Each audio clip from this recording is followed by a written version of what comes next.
بسم اللہ الرحمن الرحیم. مہتاب حیدر ایک نئے ایپیسوڈ کے ساتھ آپ کی خدمت میں حاضر ہے، اور آج میں نے ریکویسٹ کی ہے former economic adviser ministry of finance doctor Khaqan Najeeb صاحب سے کہ سر آئیں، آئی ایم ایف کا پروگرام جو ہے وہ ریوائیو ہو چکا ہے، 6 ریویو کمپلیٹ ہو چکا ہے، اور پاکستان کو $1 بلین کی ٹرانچ جو ہے وہ مل چکی ہے. تو ڈاکٹر صاحب تھینک یو ویری مچ، آپ نے مجھے ٹائم دیا.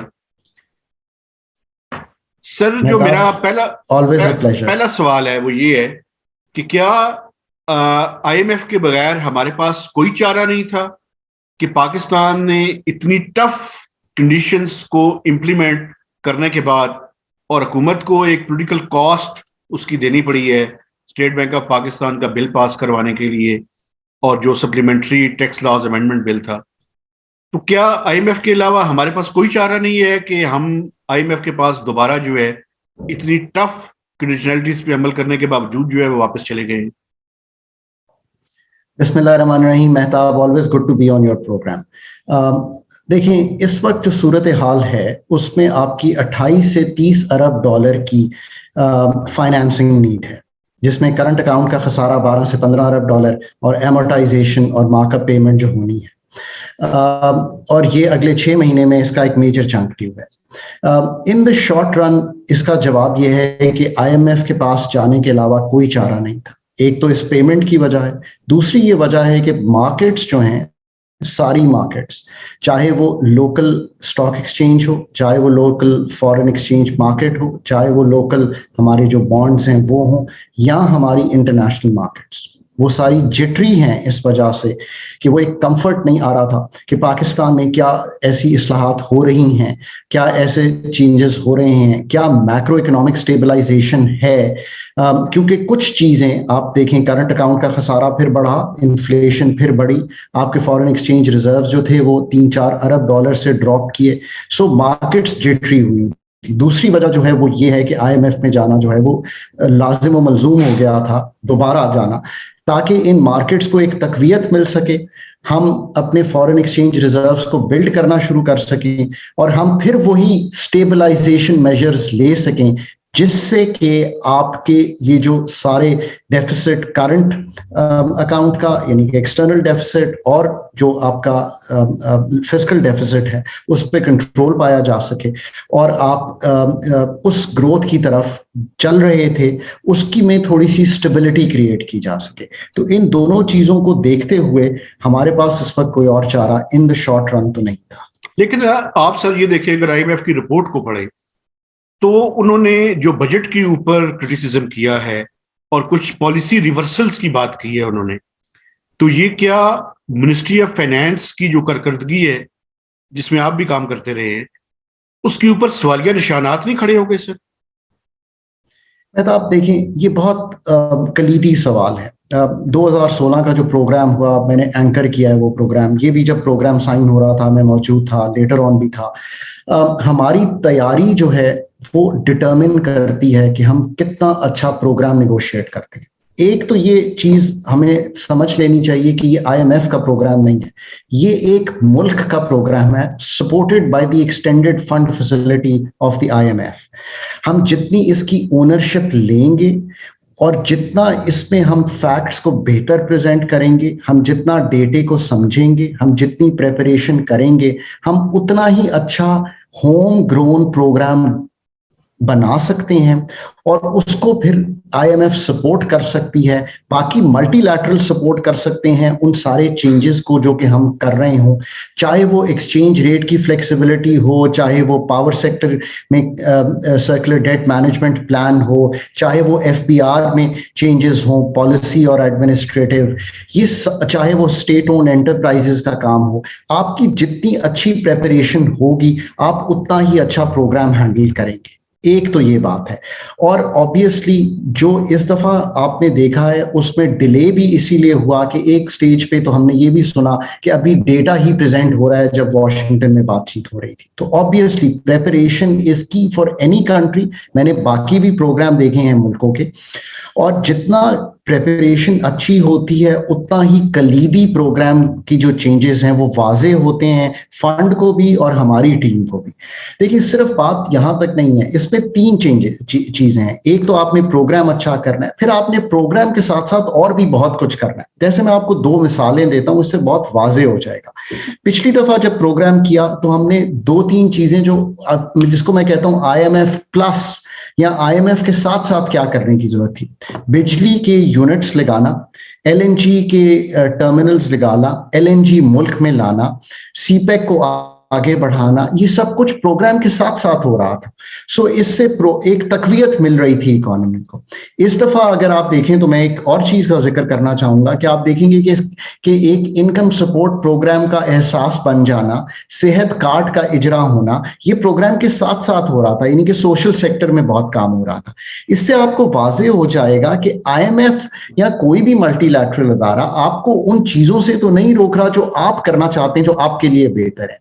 پر جو تیسری چیز ہے جو کہ ہونی چاہیے, جو کہ ہم پچھلی دفعہ بھی نہیں کر پائے, ہم کئی دہائیوں سے نہیں کر پائے, وہ ہیں فنڈامنٹل چینجز, وہ ہیں اسٹرکچرل چینجز. اگر آپ MEFP اس دفعہ کا پڑھیں, اگر آپ آرٹیکل 4 کی نیگوشیشن کا ڈاکیومنٹ پڑھیں, تو آپ کو بارہا اب فنڈ بھی یہی کہہ رہا ہے کہ آپ اپنے کلیدی مسائل کو حل کریں, آپ اپنے اسٹرکچرل مسائل کو حل کریں, آپ اپنے فنڈامنٹل ایشوز کو فنڈامنٹلی جو ہے حل کریں. یہ ہے وہ تیسری چیز جو کہ مسنگ رہی ہے پاکستان میں کئی دہائیوں سے.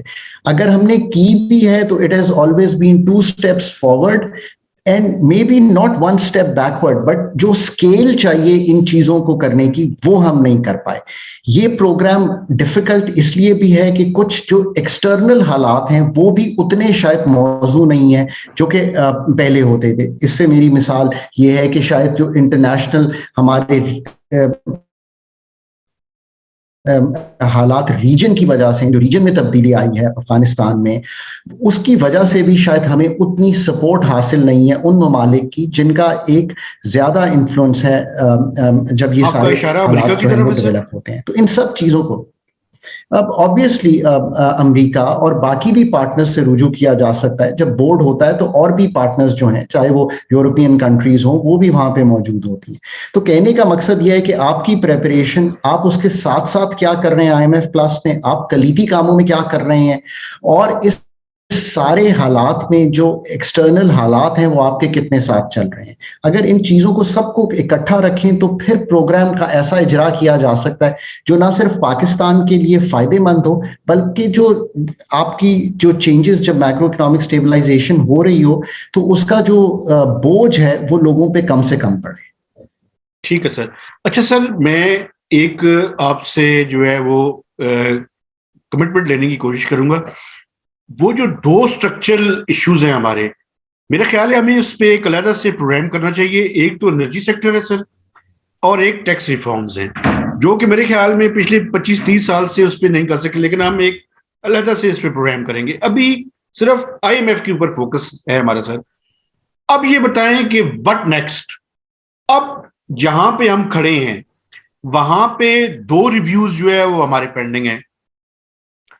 آپ کیا سمجھتے ہیں سر, ایک ایسے ٹائم میں جب مارچ میں IMF کے پاس ہم دوبارہ سے ریویو کے لیے جائیں گے, یا وہ آئیں گے یا ہم جائیں گے, تو یعنی اس طرح بھی پرسنل انکم ٹیکس کی ٹف ترین کنڈیشنز, مزید ہارمونائز کرنا GST کو, کیا یہ ہمارے لیے پاسبل ہوگا کہ ہم 160 ارب روپے کے مزید ٹیکسز جو ہے وہ سیلریڈ کلاس پہ اس ٹائم لگا دیں جبکہ انفلیشن جو ہے وہ آلریڈی ڈبل ڈیجٹ کے اندر ہے, اور ابھی یہ بھی ہے کہ ٹریکٹر, پیسٹیسائڈ, فرٹیلائزر, اس کے اوپر بھی GST کو جو ہے شاید ہمیں لگانا پڑ جائے.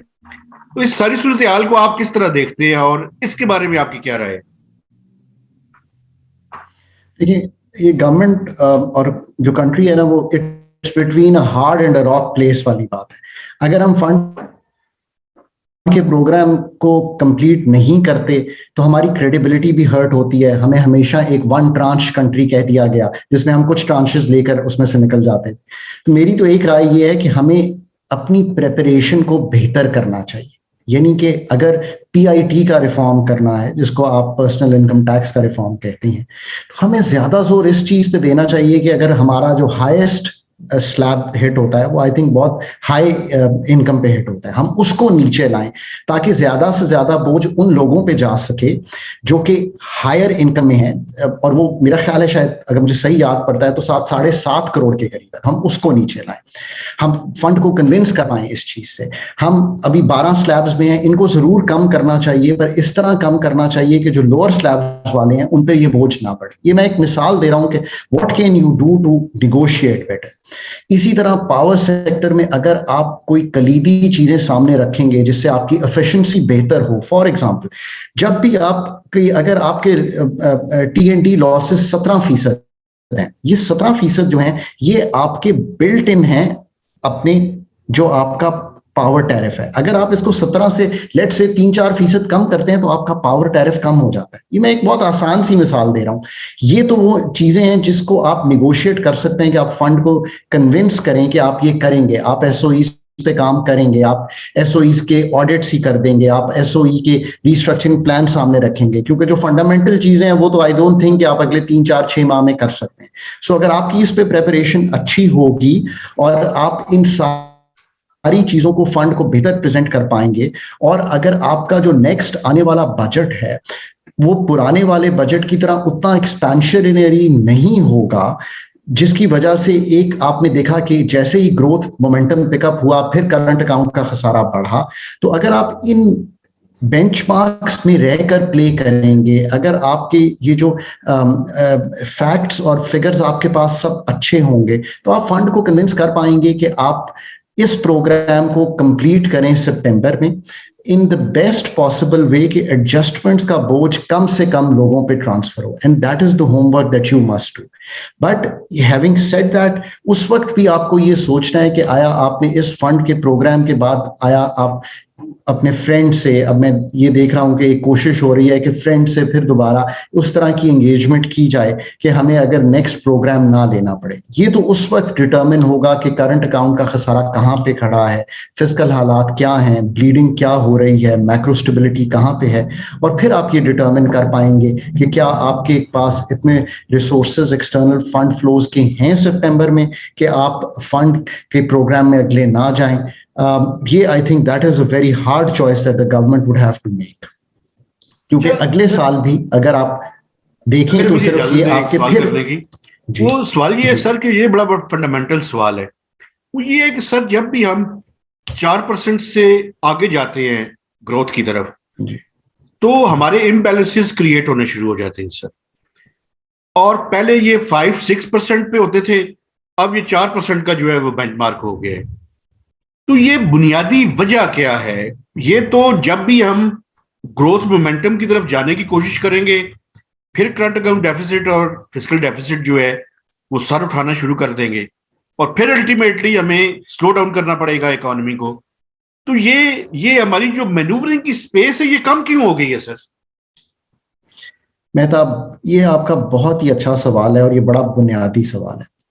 بات یہ ہے کہ یہ وہ چیز ہے جو ہنٹ کرتی ہے کہ beyond the fund support, beyond the by lateral support, beyond the multi lateral support ہمیں کیا کرنا ہے. دیکھیں, آپ کو یہ جو external funded model of growth ہے اس میں سے اپنے آپ کو ذہنی طور پر آپ نے اس قید سے نکلنا ہے. آپ نے یہ فیصلہ کر لینا ہے کہ ہم نے اب جو ماڈل آف گروتھ ہے وہ فنڈامنٹلز کو ٹھیک کر کے آگے چلنا ہے. سو میں آپ کے سامنے کچھ چیزیں رکھتا ہوں کہ اس کو بہتر کرنے کا کیا طریقہ ہے کہ آپ کو ہمیشہ یہ چیز نہ ہٹ ہو جائے. دیکھیں, اگر آپ انرجی سیکٹر کی مثال لے لیں, میں اس لیے اس کی مثال دیتا ہوں کہ یہ اس وقت سب سے زیادہ امپورٹنٹ ہے انٹرنل اسٹیبلٹی کے لیے. تو کیا آپ نے آمبیانس چینج کرنا ہے کہ اس میں ایک ایسی ایفیشنسی آ جائے کہ یہ جو فورن ڈپینڈنس ہے, چاہے وہ اس کے فیول کی ہے, چاہے وہ آپ نے جو گارنٹی کیا ہوا ہے اس کی پیمنٹس کی ہے, آپ اس میں سے نکل جائیں. تو دیکھیں, کلیدی کوشش تو آپ نے یہ کرنی ہے کہ آپ یہ سارا سیکٹر جو رن کر رہے ہیں اس چیز میں سے نکل جائیں. آپ آج تک یہ کر ہی نہیں پائے. آپ کسی ڈسکو کو